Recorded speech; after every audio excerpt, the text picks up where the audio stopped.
Former Reserve Bank Governor Chris Stolz says he's been misquoted in a provisional report on apartheid-era looting. Pupils of a Johannesburg school are missing out on learning because of a lack of running water. Welcome to it. You're watching eNews Direct. I'm Duduzile Ramela. And I'm Sandy Legangose. Good evening. To comment on any of our stories, you can find us on Twitter and Facebook. That's at eNews Direct. Yep, and tonight our hashtags are Absa and SABC. A key witness in the Public Protector's Bancorp Absa probe has disputed that he gave damning evidence against the bank. Public Protector Busisiwe Mkhwebane has produced a provisional report on alleged illegal apartheid-era bailouts given to the bank. Former Reserve Bank Governor Chris Stolz is denying claims made about him in the leaked report. He says he never provided evidence that Absa committed to pay back 2 billion rand interest linked to the bailout. Mkhwebane's office says she won't comment on this claim or whether she amended the probe report finalized by her predecessor. It will be at least over 6 weeks before Public Protector Busisiwe Mkhwebane releases her office's Absa Bancorp report. That report will be the result of 6 years of investigation carried out largely by her predecessor, Thuli Madonsela. It examines claims that government failed to recover billions in interest linked to apartheid-era bailouts given to Bancorp, which later became Absa. The Public Protector's provisional report into the Bancorp bailout finds that the bank did in fact pay back the 1.5 billion rand loan it was originally given, but questions whether there should be an effort by government to recover interest linked to how that money was invested. It concludes that there should have been such an attempt based on documentation it says it received from former Reserve Bank Governor Chris Stolz. But Stolz has told us that this simply isn't true. According to Stolz, Bancorp Absa was legally required to use interest it generated through investing in government bonds it bought to pay back the bank's bad debts. You can't go to Absa and say, you must pay back the money, the interest that you earned on your investments. Because they didn't get that interest. That interest meant to write off the bad loans of the 1980s of Bank. In your mind, is there any legal basis for a finding that Absa must repay so-called 2 billion rand in interest? Well, in my mind, and according to the facts on the table and in terms of the agreements that were entered into, there's no way that you can claim anything from Absa, I think. Mkhwebane's office will not comment on Stolz's claims. The current Reserve Bank Governor, Letsetja Kganyago, says the bank's checking the factual accuracy of the provisional report. We are studying that report for factual correctness. We have got documents that would substantiate whatever statement that we would make. While Mkhwebane has laid criminal charges over the leak of the provisional report, her spokesperson has now admitted it was mistakenly released by a staff member. Karen Morn, Johannesburg. Parents of pupils at Omonde Primary School are calling for a permanent solution to the school's lack of running water. The Gauteng Education Department delivered water tanks to the school today. The department says it's an interim measure while it waits for the municipality to reconnect the property's water and electricity. The school has been without water and working toilets for about a week now. Its illegal connections were cut after neighboring properties apparently complained of high water bills. The school also doesn't have electricity, as we mentioned, and is being powered by a generator. It's 9 o'clock in the morning and these pupils are heading home instead of a classroom. They are among the school's 1,300 pupils whose education has been disrupted this week.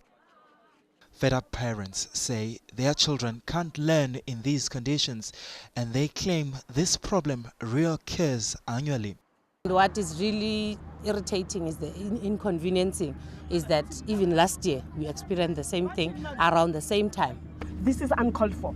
Our kids are suffering and there's no hygiene there. The mobile toilets are dirty. If the tanks are water tanks are coming. It's a temporary solution. We want a permanent solution. I'm sorry, guys, for this. Correct. We need to close the school. We need to. Yes. Come next year, we can have same 2 problems and another 3 and 4 problems. The school governing body says the department is dragging its feet in addressing the problem. Actually, we don't have a proper account for water. That's the first thing. And then we were illegally connected. And I think the city found out about our connection, and then they came and cut off the little water we were having. I've been communicating with the department since last year when we opened. We closed the school last year, same story, and nothing has been done. The parents will have another meeting on Thursday, but they say they won't bring their children to the school until the department deals with the water and sanitation problems. Malungelo Boy, Johannesburg. Police are investigating an alleged racket targeting students desperate for placements at the Cape Peninsula University of Technology. Students are being charged 3,500 rand for a spot. A second-year CPUT journalism student went undercover as a university hopeful and later tipped the institution off. CPUT is also conducting its own internal investigation. Velani Ludidi went undercover and recorded a conversation with a man believed to be selling placements at the Cape Peninsula University of Technology. Bhatala kanjani ndizanayo cash okanye nditransfera kuwe okanye ikhona into endisayinayo.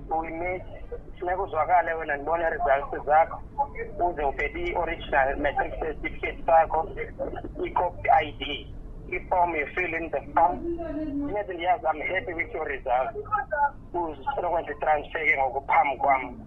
Yi-3.5 yonke le nto ayikho enye imali additional mhlawumbe engene. Imali enye additional izaba yilantuka yila application fee. So i-guaranteed le nto uba ndizawungena pha. Uzazibonela ngamehlo wakho iza wena.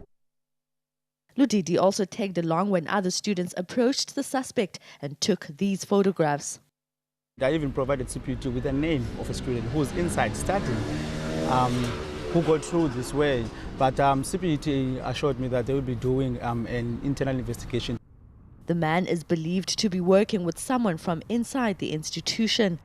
Certainly our investigation will look into potential staff involvement, and we have in the past also dismissed staff members for offences like this, so it certainly is a serious offence at CPUT. The university has warned students against making any payments outside its campuses. A fraud case has been opened with the police and no arrests have yet been made. Tim Tongana, Cape Town.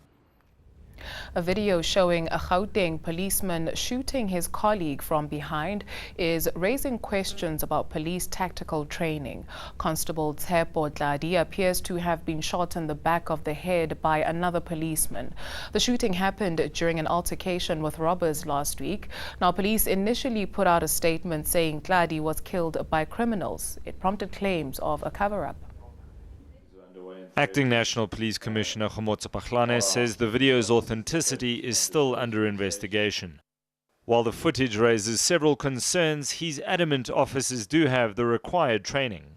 It is actually wrong for people to suggest that following an incident of this nature, that the training that members receive is inadequate. Though that's a baseless and unfounded a suggestion that continue to be peddled. An independent police investigative directorate investigation is underway. As IPIT, we have opened a case of a death as a result of police action, which we're investigating. We've also opened a murder docket. A former police task force member who asked to remain anonymous says the video exposes that the first responders lack the necessary tactical training. Die gewone polisieman op straat, die eerste first responder, soos wat ons hom noem, hy kry minimale geleentheid om vir opleiding te gaan. En is duidelik uit die video dat hulle is onseker oor wat sy stappe moet wees, wat sy tegnieke moet wees.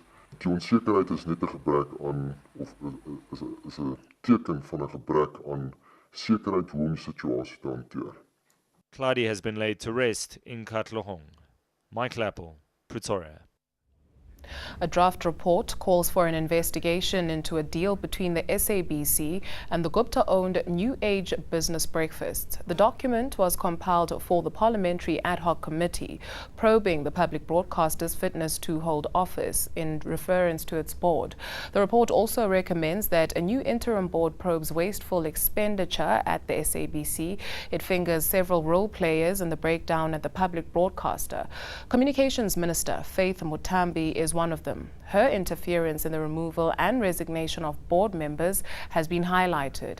MPs are expected to discuss the public broadcaster tomorrow. In international news, at least 4 people have been killed in Cancun, Mexico, after a gunman opened fire on government offices yesterday. The suspect was killed after a shootout with police. Just a day earlier, 5 people were gunned down at a music festival in the same city. Cancun is a popular tourist destination, but it's also known for gang violence. Police are investigating both incidents. As the World Economic Forum calls for responsive and responsible leadership at this year's Davos meeting, much will be expected from Africa's economic powerhouses. The next generation of innovative and disruptive thinkers will have to lead the way for the continent to offer global solutions from an African perspective. So who are these young thinkers and what do they have to offer the world?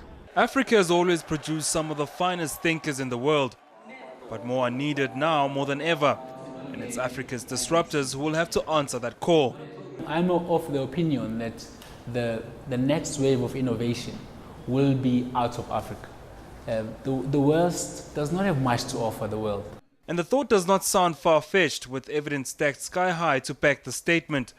Disruptive thinkers like Mark Shuttleworth, Elon Musk and Tony Elumelu, to name a few. Tutugo Shezi created an investment vehicle that helped ordinary South Africans grow their money without the complexities of the Johannesburg Stock Exchange. He has since sold 450 cattle to investors who don't have the luxury of farming on their own property, or those who seek a less risky cash cow. What we have found is that 15% of the people who buy our cows are Americans, Canadians, the Swiss, English, Irish.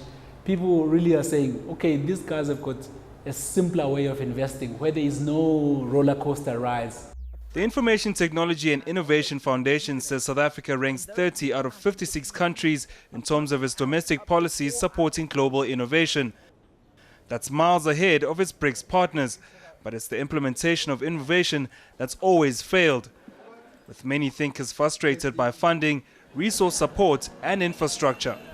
African thinkers have contributed globally to payment, transport and energy solutions, and their role is only being solidified by the many strides they make every day. And that's it from the World Economic Forum in Davos, Switzerland. Good night. All right, let's see how the markets perform today.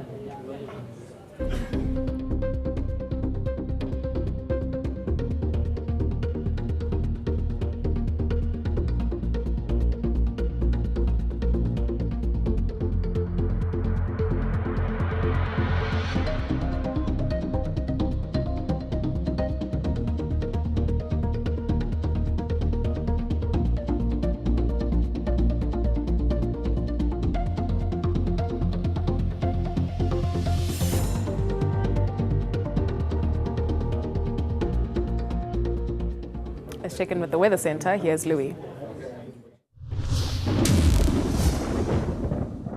Hi there everyone and welcome to the Weather Centre. Berg winds pushed temperatures into the 40s for some areas over the Western and Eastern Cape, including near the Garden Route coastline, while over the Northern Cape it was also very hot today, and we had a narrow band of isolated thunder showers that popped up over the far western parts of the province as expected. Let's take a look at your Thursday's weather conditions, and you won't be needing umbrellas in KwaZulu-Natal, except in the far south where there could be a few afternoon thunder showers developing. Sunshine and high temperatures in the forecast all throughout the central and northern parts. For the Eastern Cape, there'll be isolated thunderstorms developing over much of this area. We'll see rain spreading along the southern coastline, including around Port Elizabeth, where it will be a mostly cloudy afternoon. It's going to be a much cooler day as the intense heat comes to an end for the Western Cape. George gets to 24, a bit of light rain possible all across the southern coastline, mostly during the morning hours. For the Northern Cape, there'll be thunderstorms extending from Uppington through to Colesberg as well as Kimberley, but dry over the western parts of this province. And those thunderstorms extend towards Bloemfontein in the Free State, while over the northern parts of this province we don't expect any rain. 34 is a high for Welkom. Dry weather dominates Thursday for the northwest, 36 degrees as a maximum for Vryburg. Some cloud will develop in your area later on, but we don't expect the rain. And for Limpopo, sunshine in the forecast for Thursday afternoon, and it's going to be a hotter day all across this province. Heading into Mpumalanga, in the morning will be chilly once again on the high veld, not quite as cold as it was to start off today. And in the low veld, temperatures will be climbing into the lower to mid 30s. And finally, for Gauteng, it's going to be a lovely cool evening and into the early hours of tomorrow morning, but by afternoon, temperatures bounce back into the low 30s for most areas. A look ahead to your Friday, and we are expecting thunder showers to return to Gauteng, rain along the east coast of the country while things dry up towards the west. And on Saturday, thunder showers expected all across the eastern interior, while over the western parts, it's going to be sunny, hot and dry for the start of your weekend.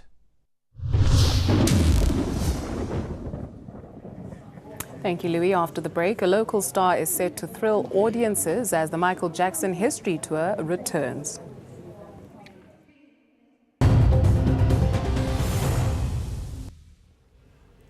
The internationally acclaimed Michael Jackson History Tour is returning to South Africa. Yep, and this time around, a homegrown talent is the star of the show. D'Antonio Goodman is getting ready to rock your world with hits such as Billie Jean, Thriller and Dangerous. The show's been traveling around the world for nearly a decade, a fast-paced, world-class tribute to the late Michael Jackson. Now the show has a new star, and he's South African. D'Antonio Goodman is back home to perform for his countrymen and women for the very first time. Just so rejuvenating to come back home and perform in front of your own people. We just returned from, New Zealand, Australia, and we've been touring there, and it's been amazing. The Kimberley-born star, who seems to be one of the city's finest diamonds, began singing and dancing at the age of 9. And when he's not performing on stage, who is the man behind the makeup? I'm a singer-songwriter. Away from Michael Jackson, I'm also, I do commercial music. I write for other artists. I've got, my own CDs that are coming out. So over the next 2 weeks, the Artscape Theatre is sure to be packed to the rafters with MJ fans. But don't worry, Johannesburg, you won't be left out. The King of Pop will be on your doorstep early February. Tangane, Cape Town.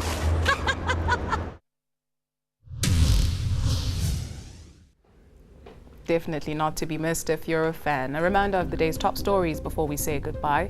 Former Reserve Bank Governor Chris Stolz says he's been misquoted in a provisional report on apartheid-era looting. Pupils of a Johannesburg school are missing out on learning due to a lack of running water. And that's a wrap from the eNews Direct team. Yep, Rhythm City Love next. We do love to hear from you. You can send us an email to enewsdirect@etv.co.za. Or, of course, you can just talk to us on Twitter and Facebook, and the handle that you need is @eNewsDirect. Until tomorrow night, have a fantastic evening. Bye-bye.